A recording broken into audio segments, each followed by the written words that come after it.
his dojo because I was interviewed for some bodyguard work and security work through Brian Chapman, who's a lieutenant in the LAPD, and then his father's a Captain Chapman, and he told me that he and Frank Dukes are working on a special task force with LAPD. I met up with Frank Dukes and he started doing demonstration, and he asked me if I'd like to help him, and I said sure, I'd be glad to help him.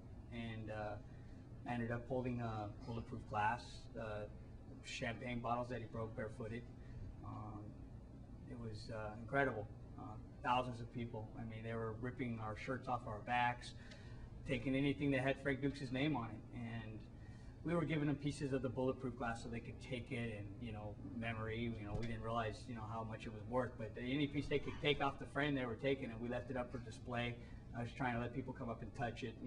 People started taking pieces from it, and it was just the glass. They had to take it out of his foot when we were in Europe. He had embedded pieces of champagne bottled glass stuck in his foot that they surgically removed right there, and it was just one of the most exciting martial arts demonstration I ever went to, because the way they did it in Europe was, I believe, was more professional than I've seen here in the States.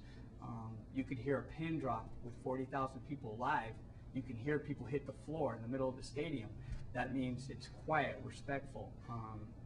Frank Dukes put on a demonstration that was one of the best I've ever seen. After the demonstration in France, we went over to Switzerland, and we did another demonstration.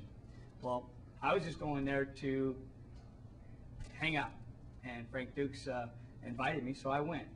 I wasn't going to be part of it. Next thing you know, Frank Dukes did a blindfold technique, and the guy that he was doing it with attacked him, and he bent his fingers back right there in front of everybody while he was blindfolded. It was supposed to be just a demonstration of how to actually, you could see the person without seeing them and feel their energy.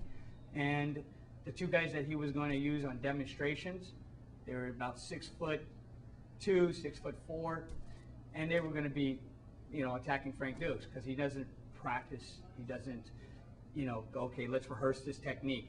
He just says, attack me. Next thing you know, you're airborne. It's a wonderful thing to watch, but I ended up being the receiving end of that.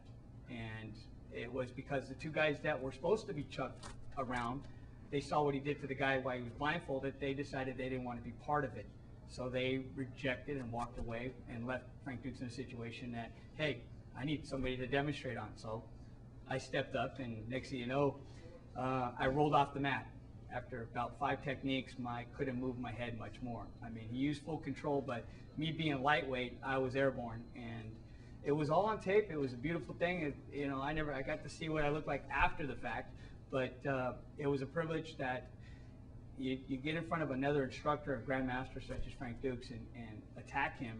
He doesn't know what I'm doing. Next thing you know, bam, I'm being thrown or I'm attacked, and that was to me something that you don't get from just any master or grandmaster. Martial artists, most of the time, they practice what they're going to do, and to me that was just the thing that it opened up just everything for me, and I felt that I felt humble, and that I would go and start training under Frank Dukes myself.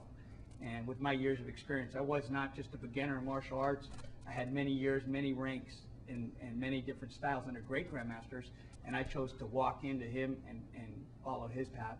Yeah, when I was in Bercy and I got to hold that display with the glass that he broke through it, man, that was so real. It was just there. It took him 2 hits, but man, the first one bent the whole frame, the second one went right through, and it's just like, wow, there it is, his hand.